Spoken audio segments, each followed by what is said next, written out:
Olá, sejam bem-vindos e bem-vindas ao Goiás BNenem. Esse programa tem o objetivo de contribuir para que você possa alcançar um bom desempenho no Enem. Eu sou Fernanda Serbeto, sou professora de História e hoje faremos uma abordagem geral sobre a prova de Ciências Humanas e Sociais Aplicadas, uma maratona, que é para então te deixar mais tranquilo, mais tranquila para essa grande prova, esse grande evento que está chegando. Vamos comigo? Queridos, queridas, trouxe para você aqui um gráfico em que a gente percebe referenciais numéricos e eles têm legendas de acordo com cores para que nós percebamos então os assuntos mais recorrentes nas provas do Enem de 2021 e 2020. Quando a gente faz esse levantamento estatístico, a gente começa a perceber temas que tendem a repetir, temas que tendem a ter novas abordagens, não só na humanas, mas também na própria prova de redação. E isso acontece, talvez, com algum propósito, hein? Muita atenção à coletânea dos textos que lhes forem oferecidos na ocasião da prova. Eles costumam ter relações muito estreitas com as temáticas abordadas na prova de humanas. E tende a ser uma prova extremamente interpretativa. É uma prova que tende a te levar a reflexões sobre ética e cidadania, direitos humanos, história da América, história do Brasil, está de verdinho aqui no gráfico, tá? História do pensamento filosófico. A filosofia vai aparecer sempre de uma forma contextualizada, tá? Além de muitos aspectos da sociologia que vão casar também com a geografia. Muita atenção. Vamos lá comigo? Aqui trouxe para você um fragmento da matriz de referência do Enem. Como eu sempre trago para você, a matriz de referência do Enem vai ter a função de estabelecer para você as regras que você deverá seguir, como se fosse um concurso e a matriz fosse o edital. E eu coloquei para você a competência de área 3 e coloquei também para você a habilidade 14, posto que percebi que são aquelas mais evidentes nas questões que eu vou abordar aqui com você.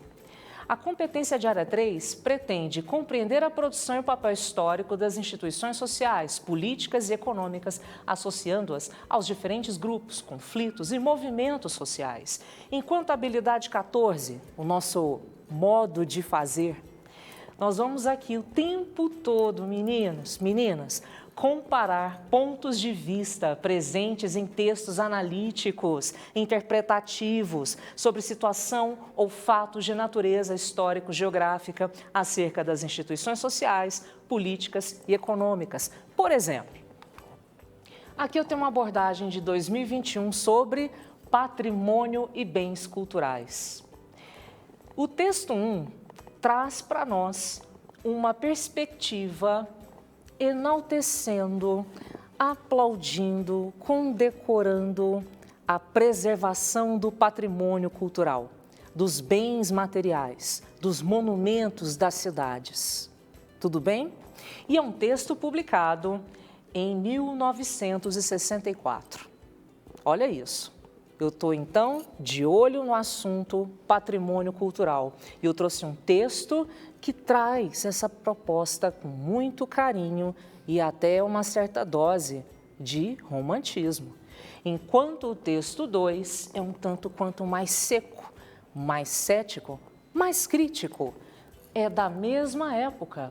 É de 1977 e é um texto que coloca para a gente uma questão muito pontual, quando ele fala que a legislação de proteção peca por considerar o monumento até certo ponto desvinculado da realidade socioeconômica e que o tombamento, ao decretar a imutabilidade do monumento, provoca a redução de seu valor venal e às vezes até abandono.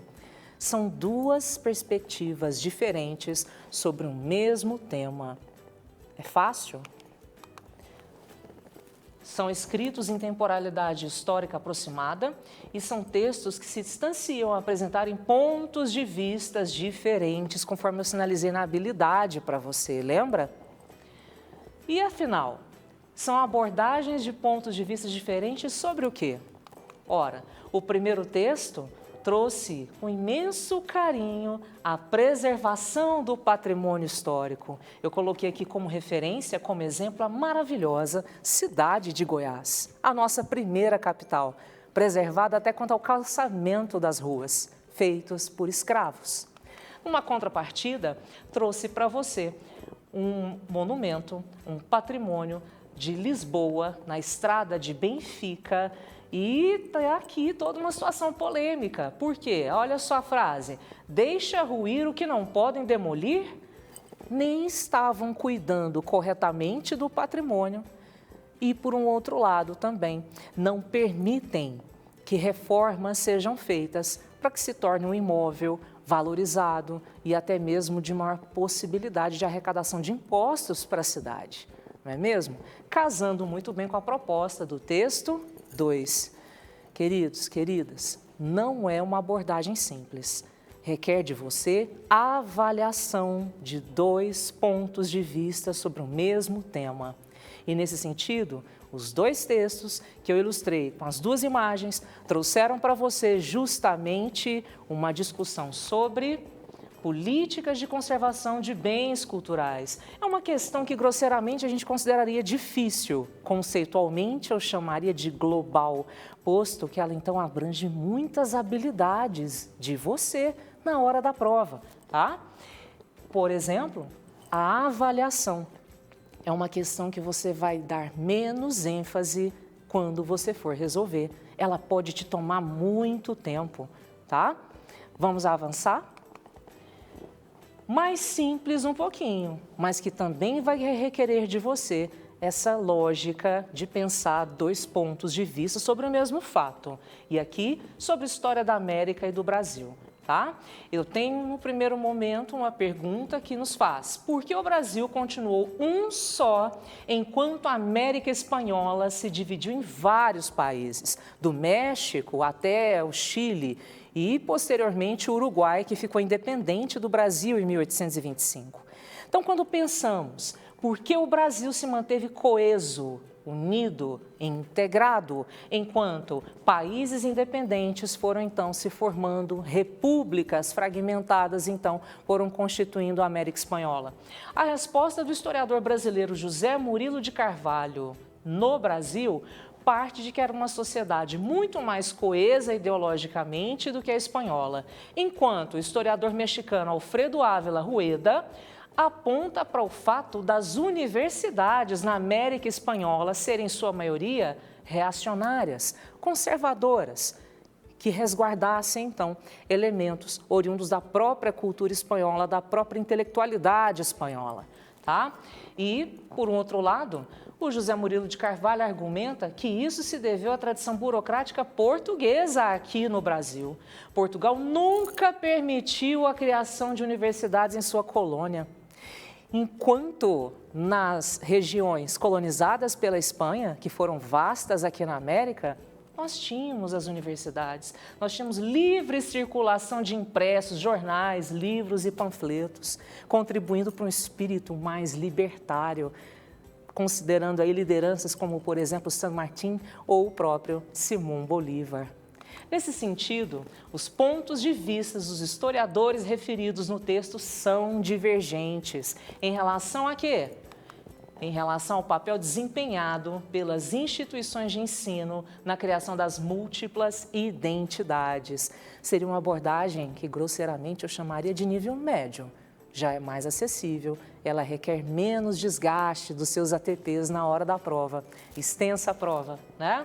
É uma questão que a gente consideraria também como de nível básico, tá? Que requer de você a compreensão do texto. Vamos mais uma? Essa aqui, ó, clássica, né? A gente vê isso tanto em tantos textos, em tantas abordagens, na redação. Pensa. Declaração dos Direitos Humanos. Só que eu não estou falando da Declaração dos Direitos Humanos da ONU, final da década de 40 após Segunda Guerra Mundial.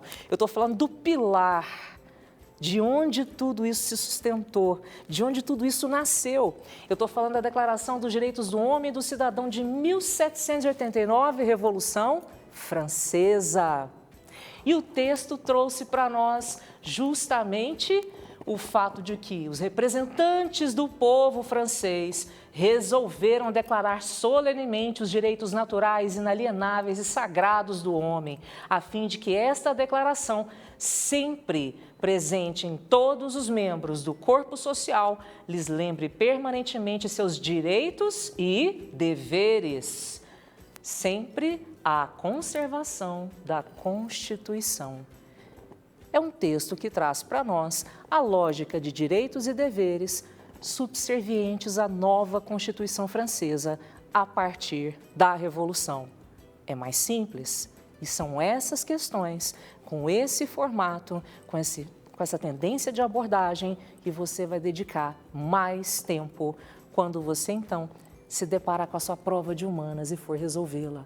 Veja você que ela é uma questão que traz para nós um documento elaborado no contexto da Revolução Francesa e reflete uma profunda mudança social ao estabelecer paridade do tratamento jurídico, ou seja, direitos e deveres subservientes à Constituição.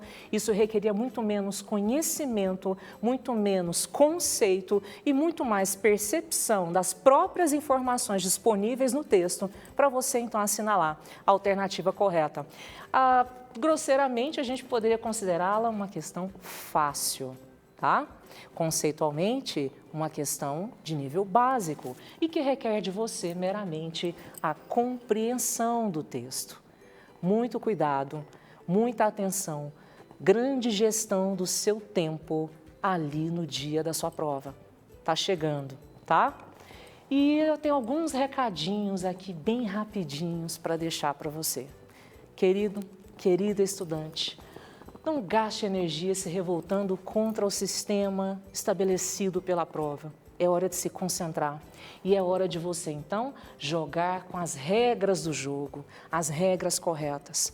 Muito foco, não crie ilusões, tá? Tenha a percepção clara da realidade, do dia da prova, da ocasião da prova, das intempéries que possam acontecer. A caneta, a garrafa de água, o frio do ar-condicionado, a jaqueta que você vai ter que levar.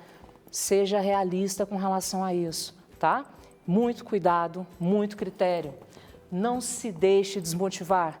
Seu inimiguinho que mora aí no seu cérebro fica tentando te puxar para baixo, te desvirtuar dos estudos, te colocando uma série no lugar, então, das apostilas ou da resolução de exercícios.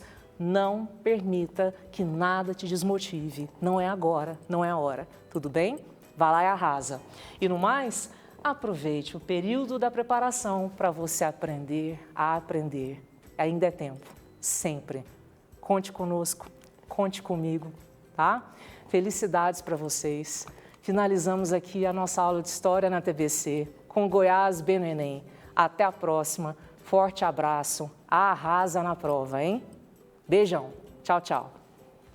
Bom, por hoje é só. Você pode rever o episódio de hoje em nosso canal no YouTube. Aproveite e se inscreva, tá bom? O endereço está aparecendo aqui embaixo no vídeo. Vamos nessa? Um forte abraço e tchau, tchau.